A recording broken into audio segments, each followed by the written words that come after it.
तो गाइस आज हम पढ़ रहे हैं अलंकार और उसके भेद। सबसे पहले डेफिनेशन देख लेते हैं अलंकार की क्या होती है। अलंकार वाक्य के आभूषण है या अलंकार काव्य का बहुत ही आवश्यक गुण है। तो कैसे कि सब जिन वाक्यों से शब्द को सजाया जाए वही हमारे अलंकार कहलाते हैं। अलंकार और उसके भेद देख लेते हैं। इसके बाद में पहला देख लेते हैं शब्द अलंकार। जिस अलंकार में शब्दों के माध्यम से चमत्कार उत्पन्न होता है उसे शब्द अलंकार कहते हैं, या जिससे और दूसरे शब्दों को यूज करके उसका अर्थ ही बदल जाए, ठीक है ना, वो शब्द अलंकार है। जैसे हैं आपके अनुप्रास, यमक, श्लेष और वक्रोक्ति, और आप लास्ट है आपका वीप्सा। अनुप्रास अलंकार क्या होता है?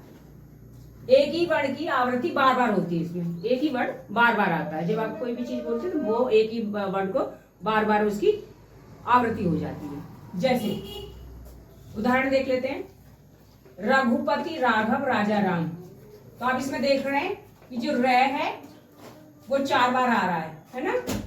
जैसे रघुपति में भी है, राघव में भी र है, राजा में भी रा है और राम में भी आपका र है।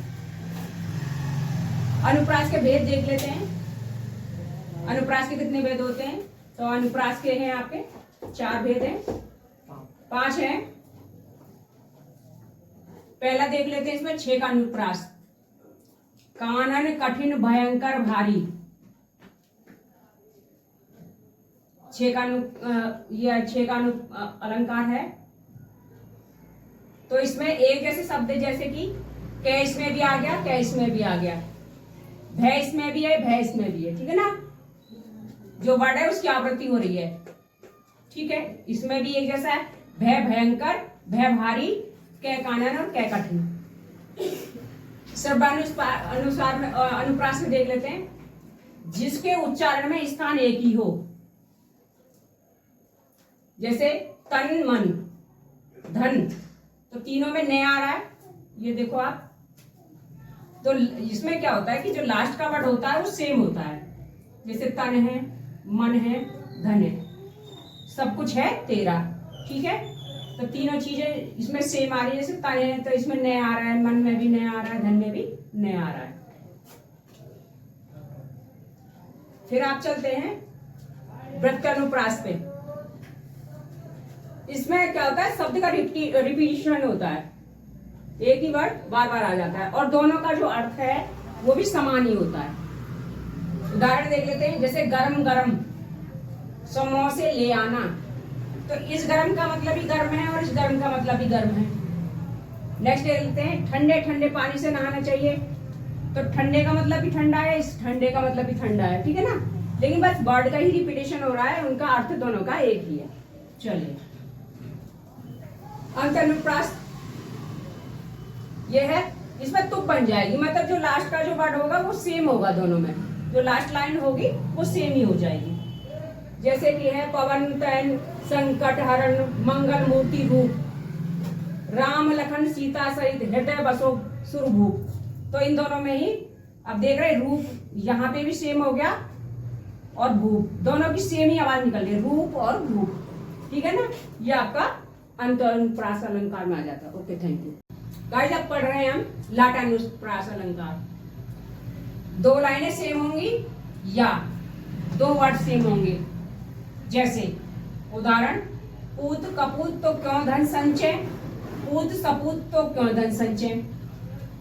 अगर पूत कपूत है तो धन संचय की जरूरत नहीं है, क्योंकि वो तो उसको बर्बादी कर देना वो पैसे, ठीक है। और पूत अगर सपूत है तो धन संचय की जरूरत ही नहीं है, क्योंकि वो सपूत है, वो अपनी मेहनत से इतना धन संचय कर लेगा तो हमें उसकी जरूरत नहीं पड़ेगी संचय करने की। अब देख लेते हैं हम यमक अलंकार। 2 अलग अलग शब्द होंगे एक जैसे, लेकिन उनका अर्थ अलग अलग होगा। जैसे उदाहरण देख लें, काली घटा का घमंड घटा। तो इसमें एक तो काली घटा है कि घटा जो है काली है, कलर के बारे में बताया जा रहा है, और घमंड घटा मतलब उसका घमंड घट गया, तो दोनों चीजें अलग हो गई, ठीक है ना। घमंड उसका घट गया यानी कि कम हो गया। दूसरा है सारंग ले सारंग चली। एक सारंग का मतलब होता है घड़ा और दूसरे सारंग का मतलब सुंदर स्त्री। सारंग सारंग ही दिखाई दे रहा है तो सेम ही लग रहा है हमें, लेकिन उसके अर्थ अलग अलग है। जैसे कि एक सारंग का मतलब सुंदर स्त्री हो गया, एक सारंग का मतलब घड़ा हो गया। चलिए अब पढ़ लेते हैं श्लेषण अलंकार। इसमें क्या होता है, वर्ड आपस में चिपके हुए होते हैं, शब्द एक ही होगा लेकिन उसके अर्थ अनेक निकलेंगे। जैसे मगन को दे की पट देती बार बार है। मगन माने होता है भिखारी, ठीक है, मगन माने होता है आपका भिखारी या मांगने वाला। को देख करके पट देती बार बार, या तो वस्तु बार बार देती है या फिर किवाड़। इस पट का मतलब होता है, एक का मतलब होता है वस्तु पट का और एक तरफ होता है किवाड़, ठीक है ना। तो अर्थ अलग अलग निकल रहा है इसके, लेकिन चीज वर्ड एक ही है। Okay, thank you.